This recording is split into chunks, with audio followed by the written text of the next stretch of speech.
A Madisonville woman says she's sorry she ever sold her nice solid home a couple of years ago. Pauline Duet says she thought renting would be simpler and easier in her golden years, but boy was she wrong. Rich Jaffe joins us now live from Madisonville with her sopping wet story. Rich? Rob, it does not take a rocket scientist to see that the landlord has had people patching the roof over Pauline Duet's house over and over and over again. Looks like a patchwork quilt. The problem is, while people have replaced some shingles here, no one ever fixed the real problem, and that roof leaks like a sieve every time it rains. So we wanted to know, who owns it? An old chimney runs right down the wall next to Pauline Duet's stove. Clearly, water runs down here too, every time it rains. In fact, there's so much water inside here, it's swelled and bubbled up to the point it looks like some kind of alien nest is growing inside the wall. And it crumbles down on the stove where I have to cook. And I don't know whether it's crumbling in my food or what's happening. I have a son here that has asthma. He had to move from one room to another room because the dampness doesn't work with his asthma. And it's still no better, so he's just moving from room to room trying to avoid the dampness. Pauline says recently, due to the leaks, the top of her electric stove was completely covered with water, a dangerous combination. The water runs all the way through the house due to a lousy roof. It's on the top floor.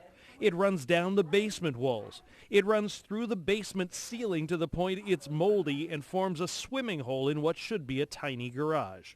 Right above that, the front porch turns into a lake when it rains. And a year ago, the bedroom ceiling collapsed right onto Pauline. I had just had back surgery, and I was in the bed, and it was raining outside, and the roof fell right in across my back, and I had to and that was down for 3 months before the landlord would ever attempt to fix it. For the privilege of living here, Pauline pays her landlord, Sharon Miniard, $750 a month. 2 months ago, Pauline called Sharon to report the crumbling kitchen. A month later, Miniard, her son, and father came out and took pictures. But since, I haven't heard from her, she hasn't been here. Nobody's been here at all to check to see why it's crumbling down.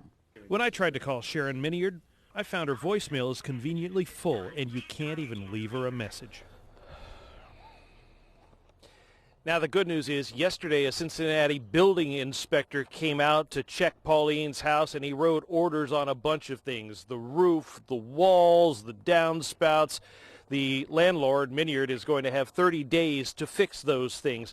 The bad news is it's supposed to start raining again tomorrow night, and I told Pauline that if things start falling down again, we will be back here.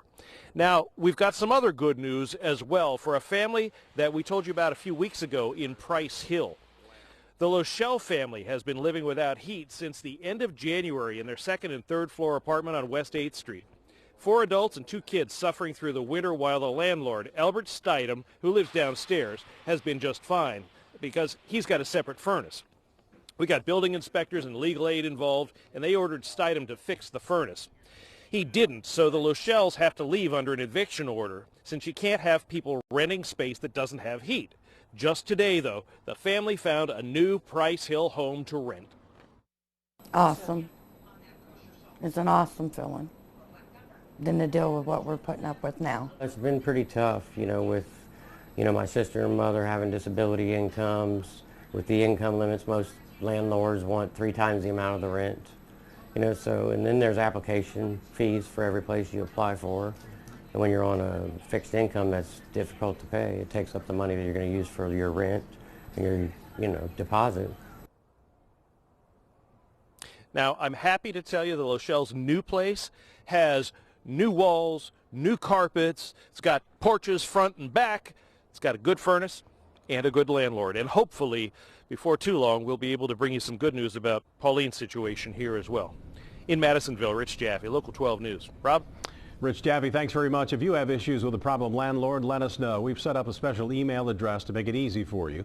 You can send us a message at whoownsit, all one word, at local12.com.